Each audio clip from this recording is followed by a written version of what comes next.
Hello guys, আসসালামু আলাইকুম। সবাই কেমন আছেন? আমি আলহামদুলিল্লাহ ভালো আছি।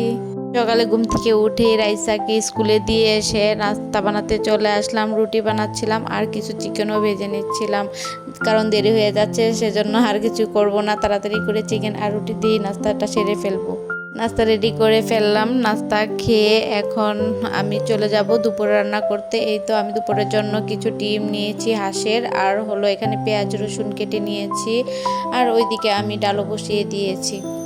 আম দিয়ে ডাল রান্না করছি, আর আম দিয়ে ডাল আমার খেতে অনেক বেশি ভালো লাগে, সেজন্য আমি ফ্রোজেন করে রেখে দিই, সারা বছরেই খাওয়ার ট্রাই করি।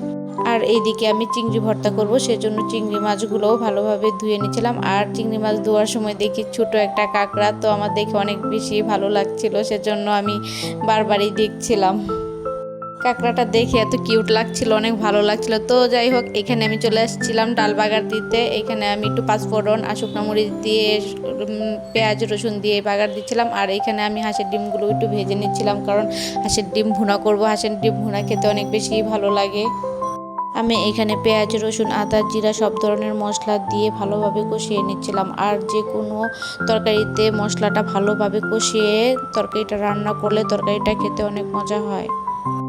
কষানোটা আমার হয়ে গিয়ে এখন ডিমটা দিয়ে দিয়েছি। এখন ডিমের কালারটা এত সুন্দর এসেছে, দেখেই তো আমার খেতে ইচ্ছে করছিল। আর এই তো আমি একটু ভাজা জিরা গুঁড়াও দিয়ে দিলাম। এখন আমার ডিমের তরকারিটা একদম পারফেক্ট সুন্দর গ্রানও বের হয়েছে, আর আমার তো দেখেই খেতে ইচ্ছে করছে।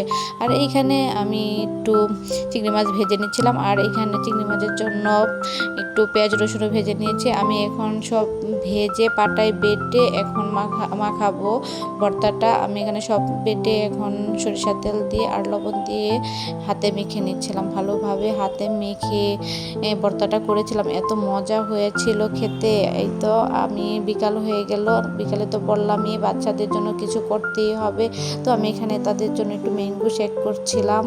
আর এই গ্লাসটা রাইসার আব্বু আমাকে কোকাকোলার সাথে এনে দিয়েছিল ফ্রিতে, সেজন্য তো আমি তো দেখে অনেক বেশি খুশি হয়ে গিয়েছিলাম। আর সেজন্য ভাবলাম এটার মধ্যে তাকে একটু ম্যাঙ্গো শেক করে দেই। তো এই তো আমি ম্যাঙ্গো শেকটা একটু করেছিলাম। আর এখানে দুধ দিয়ে সাগু রান্না করা ছিল, এটা দিয়ে দিলাম। আর এই তো রাইসার আব্বুকে দিলাম যে দেখো খেয়ে কেমন হয়েছে। তো ও তো খেয়ে বলছে যে অনেক মজা হয়েছিল। আর এই তো আমার আবার সব কাজ বাজ সেরে চলে আসলাম আমি রান্না করে, কারণ আমি এখানে পুডিং বানাবো, ডাবের পুডিং। এখানে আমি দুধ জাল করেছিলাম, দুধটা কেটে গিয়েছে, তাই ভাবলাম একটু মিষ্টিও করে নেই। আর সারাদিন এত কাজ করার পর আর কোনো কিছু করতে ইচ্ছা করে না, তারপরে কি করব, এগুলো তো আর ফেলে দেওয়া যায় না। আর ডাবের পুডিংটা ওই দিন রাইসার আপুকে খাইয়েছিলাম, বলছিল অনেক মজা হয়েছে, সেজন্য আবার বানাতে হলো। ভিডিওটা আজকে এই পর্যন্তই। সবাই ভালো থাকবেন, আল্লাহ হাফেজ।